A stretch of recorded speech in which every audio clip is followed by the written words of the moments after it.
Coming up next, the latest challenge for schools, how to keep kids back in class for good as the pandemic drags on.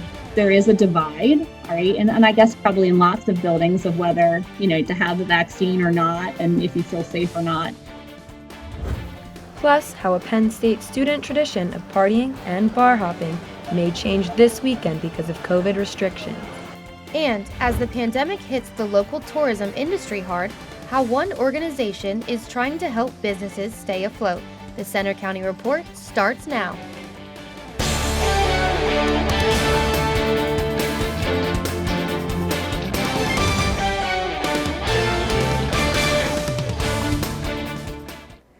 Good afternoon, I'm Tori Bookwalter. And I'm Natalie Graham. Thanks for joining us for the Center County Report. We begin with breaking news. The latest COVID-19 numbers are in from Center County. There are 39 new positive cases today, bringing the total to date to 12,825. The number of people who have died from COVID in our county remains unchanged at 208. The positive news is that cases and hospitalizations across the area continue to trend down. COVID-19 vaccines continue to be given throughout Center County this week, but many are still unable to secure appointments yet. Currently, Pennsylvania is still in the first phase of vaccine rollouts, but supplies remain limited. Close to 16,000 people have received their first dose in our county. Mount Airy Medical Center has opened a wait list for patients who qualified to sign up to receive their shots. Mount Airy says it's administered more than 11,000 doses of the vaccine so far. As Center County continues the COVID fight, some are worried about the effect this weekend's State Patty's Day at Penn State may have on local case numbers. Olivia Lawrence reports. It's been a student-created drinking tradition at Penn State for years, State Patty's Day, a weekend of drinking at bars and apartments in State College. But will this year look any different? With COVID still a serious concern and borough pandemic rules still in effect, parties this weekend will be closely watched. Penn State Student Affairs Vice President Damon Sims says officials are hopeful, but they need student help. Because the one thing we don't want to have happen is to let State Patty's Day become the super spreader that undoes everything that we've done to try to keep everybody here for as long as we can and to open things up for in-person experiences as much as we possibly can. The downtown scene, although significantly affected by social distancing rules, is still expected to be busy with partying students. University officials and the borough are asking the community to do its part to help mitigate the spread of COVID-19. Police are asking people to wear masks, limit gatherings to 10 people indoors and 25 people outdoors, and if you are a student, follow the Penn State COVID-19 Compact. The State College Police Department will not be releasing any new State Patty-specific ordinances. However, they stress that it's important to continue practicing social distancing and masking to reduce the spread of COVID-19 throughout our Happy Valley community. For Center County Report, I'm Olivia Lawrence. State Patty's Day has been a Penn State student tradition for the past 14 years. One of the big ongoing debates during the pandemic is whether all students and classes should return to in-person learning. Penn State has announced its plans to return to a full on-campus learning by this fall. And reporter Jake Starr takes a look at how some other schools are handling things in our area. Like most parents, Leah Gazar has weathered the storm over the last year with remote learning. She's the parent of 3 school-age students, ranging from a child who is gifted to another with special needs. Gazar has seen firsthand the difficulties in online school and how beneficial it is to have students in the classroom. It's an interesting perspective as a parent to have 3 such different children who all learn very differently and who all recognize the advantages and the disadvantages of both types of learning, both online and in person. Their district, Bellefonte, has been one of those that has success with in-person learning this school year. Bellefonte Area School District has been one of the more successful ones in getting kids back in the classroom throughout the coronavirus pandemic. With the new CDC guidelines released last Friday, there's hope that other school districts in the area can do the same. State College School District has had several remote learning weeks, but most classes have been in person. The new CDC guidance recommends K-8 schools begin to implement in-person learning with masks, social distancing, and vaccinations for teachers. But some teachers around the area are hesitant about going fully in person until more have received their COVID vaccines. Because there is a divide, all right, and I guess probably in lots of buildings of whether, to have the vaccine or not, and if you feel safe or not. While most parents eagerly await a return to full in-person learning, some teachers and staff remain hesitant to bring all students back to school until more are vaccinated and other conditions improve. In Bellefonte, I'm Jake Starr for the Center County Report. The Tyrone School District announced this week that it plans to return the middle and high schools to full in-person learning starting next Monday. The pandemic has hit the local tourism industry hard, but now the Happy Valley Adventure Bureau is offering a boost to Center County's tourism and hospitality industry with new tourism grants. They're aimed at combating the financial hardships of COVID-19. Reporter Sebastian Kraft explains. Many of Center County's main attractions went dormant recently due to COVID-19. Now, the Happy Valley Adventure Bureau is implementing its tourism grant program to help businesses overcome their financial losses. This has been a great program. I mean, it's going into its 18th year. It's been successful. It's helped a lot of organizations. It's helped not only with marketing money, but it's also helped make some great renovations or additions. Revenue from Center County's hotel occupancy tax has funded the grants since the program's inception. We were projecting that it would hit $1 million within a couple of years, but then the pandemic came and not only did it not double, it shrank significantly. Last June, the Bureau awarded $387,000 to 44 organizations. Despite the drop in hotel tax revenue, the Happy Valley Adventure Bureau has adopted an extended two-phase approach for its grant program. Approval came just this month for the second round of grants totaling $79,000, divided among 6 companies. The Columbus Chapel and Bowl Mansion Museum is a popular destination for international and out-of-state tourists. It will receive a tropical greenhouse and butterfly vivarium.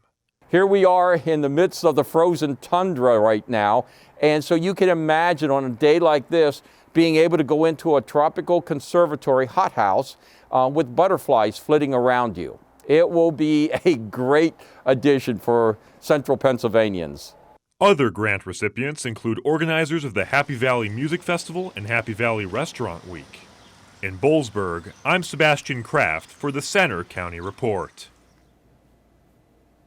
The Adventure Bureau plans to issue a new round of grants to local businesses in the coming months as it continues to grapple with the financial challenges of the pandemic.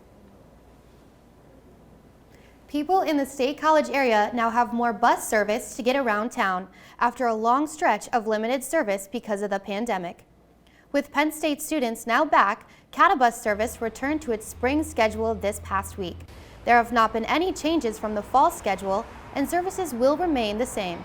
You can find the schedule and exact route information on their website, catabus.com, or by downloading the MyStop mobile app. Penn State launches a search for a new president. We talk with current president Eric Barron about his legacy, plus how a local nonprofit is trying to help struggling residents. Also coming up, has this felt like the never-ending winter to you? We look at why this year has been so much different than last winter in Central PA and your weekend weather forecast.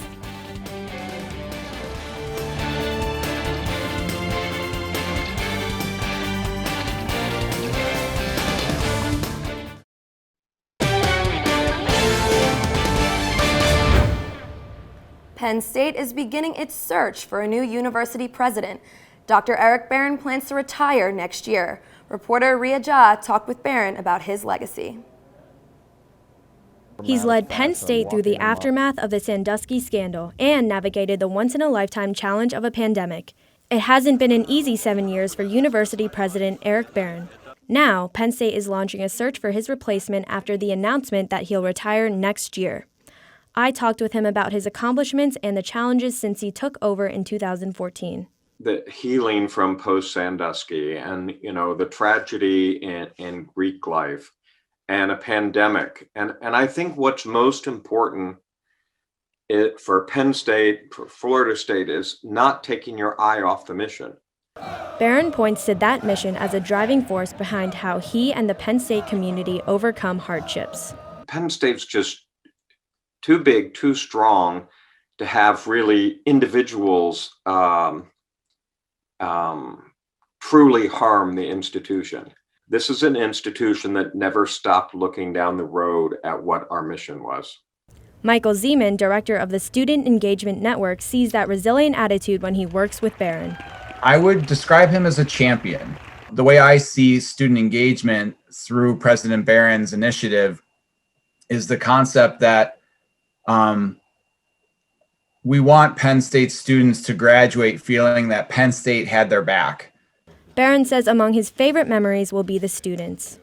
The mission of the university is focused on students, so I think it's kind of nice that my very best memories are associated with the students that I've gotten to interact with closely.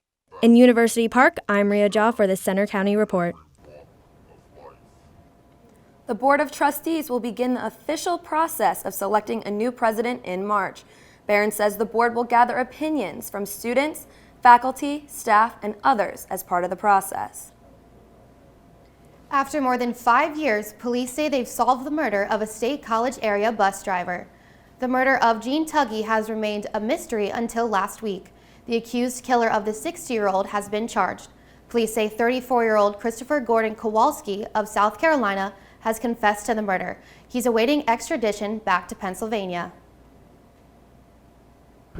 Center County is no stranger to cold winters, but this year has been particularly intense. This month has brought multiple snow and ice storms. Reporter Casey Kummer takes a look at why this winter has been so much different than last year. Most people would agree it's been a rough winter in Center County. A parade of storms this month have canceled school, made driving dangerous, and dumped snow and ice across the region. Monday morning, the roads were pretty bad. There was snow everywhere. It was all slush. Going uphill was pretty rough. I spun out a few times. It was just really scary to drive in that weather. This winter, I thought it was kind of, sporadic. State College has seen 45.5 inches of snow this season. That's compared with only 13.2 inches for all of last year. AccuWeather meteorologist Jonathan Porter says it's not necessarily the amount, but rather the frequency that has been an eye-opener.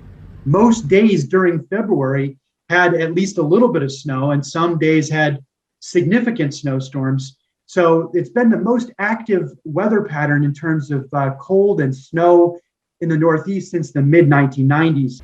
While spring can't come fast enough for many people, all the snow has been great for some businesses, including Tussey Mountain Ski Area.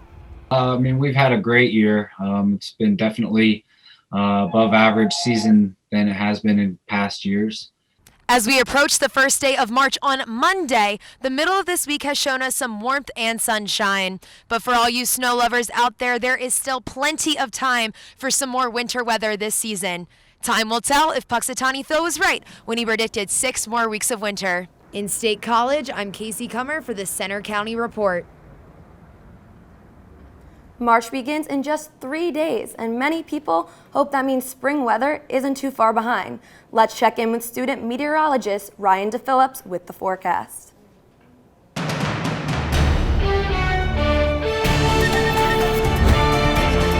Thanks for that. So I got some good news and some bad news. So let's start with the good news. The good news is the cold and snowy pattern that has gripped for us much of the winter has subsided. But the bad news, we're gonna have a rainy weekend. I expect that to be the main story.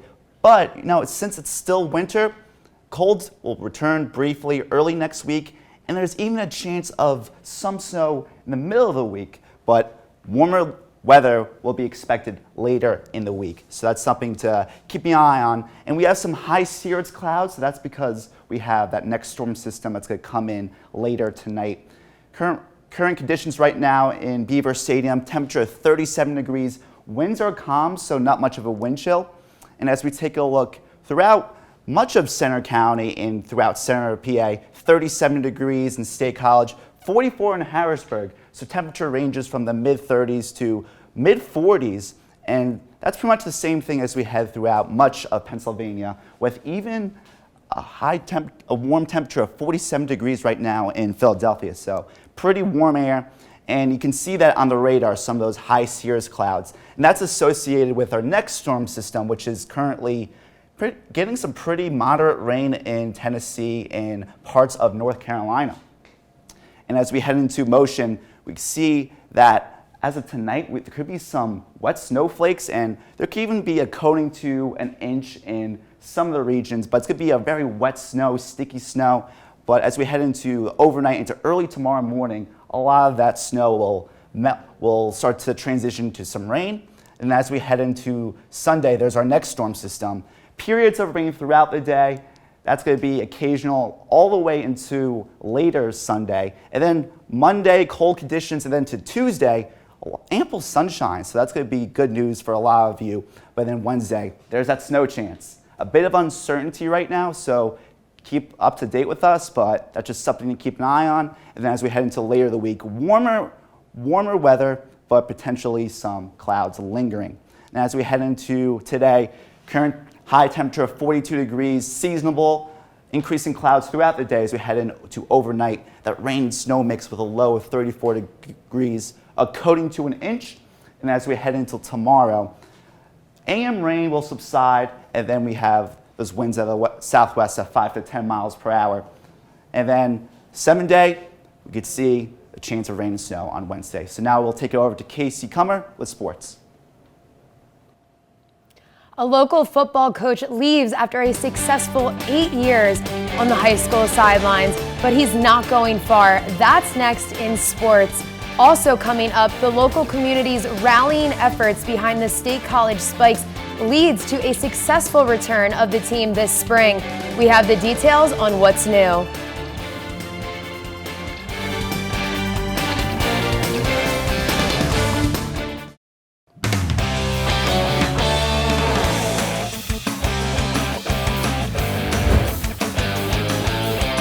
I'm Casey Cummer with sports. Penn State men's basketball is back in action tonight at the Bryce Jordan Center against Purdue. The Nittany Lions are coming off a win against Nebraska this week, which ended their 4-game losing streak. Penn State will wrap up the regular season next week with games against Minnesota and Maryland. Then it's off to the conference tournament in Indianapolis.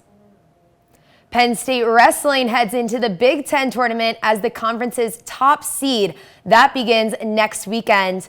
The Nittany Lions improved to 6-0 this week as they took down the University of Maryland. The Lions dominated the Terrapins, winning 44-0 on senior night. Senior Nick Lee remained undefeated on the season as he took down Danny Bertoni 4 times and nearly collected a pin on the first period. Redshirt freshman Greg Kirkvelt made his debut for the Nittany Lions and recorded 3 takedowns on the evening.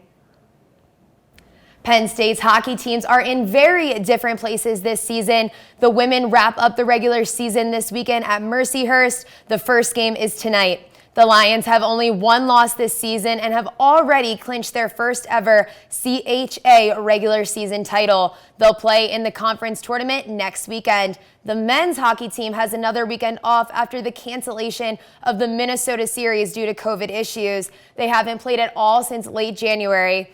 Next on the schedule is a series against Notre Dame next weekend. Penn State's $48 million Latch football building project is moving ahead. The Board of Trustees voted to approve the next phase of the project.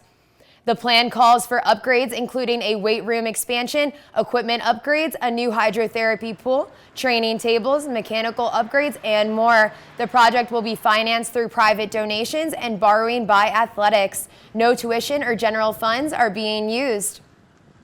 Local baseball fans are happy the State College Spikes are staying in town. The team recently announced its 2021 season and new affiliation as a part of the startup Major League Draft League. Reporter Dana Brewer has the story. Last fall, Save Our Spikes campaign launched after fans learned that the team's future was at risk. Major League Baseball was in the middle of restructuring its minor league baseball organization.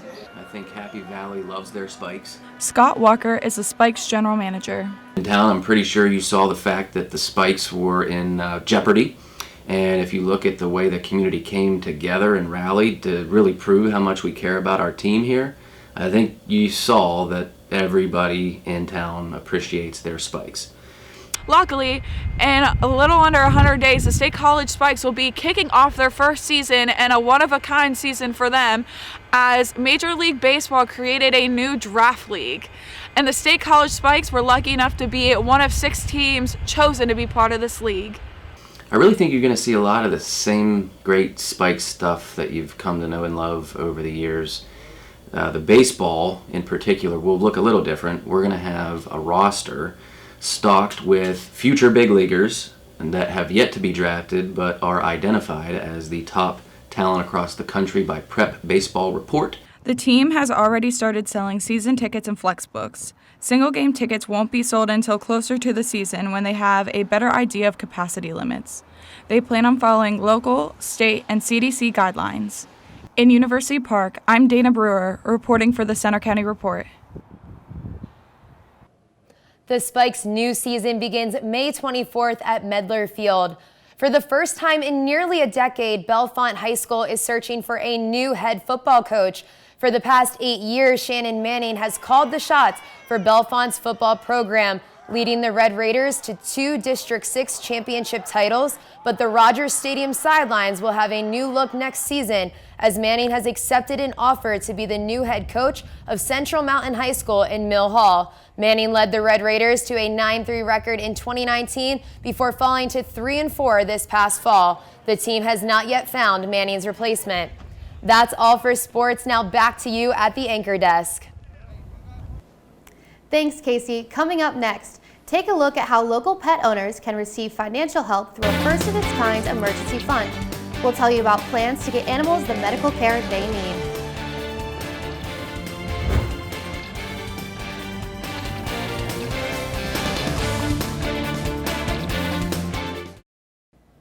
Nonprofit animal shelter Center County Paws has launched a new fundraising effort for a grant program.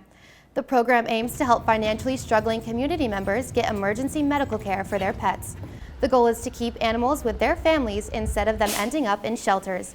Applications for grant money will be available to the public at the end of April.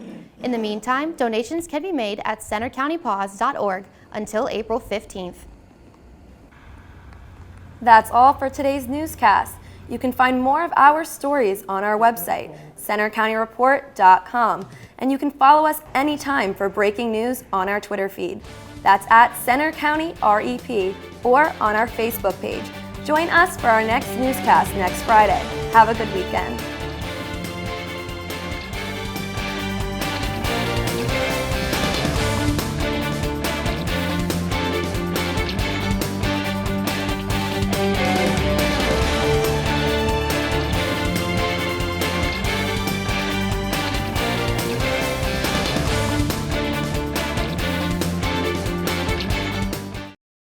We hope you enjoyed watching the video. Be sure to subscribe to our YouTube channel if you did.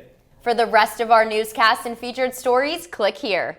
And for sports, click here. Have a great day, and thanks for watching.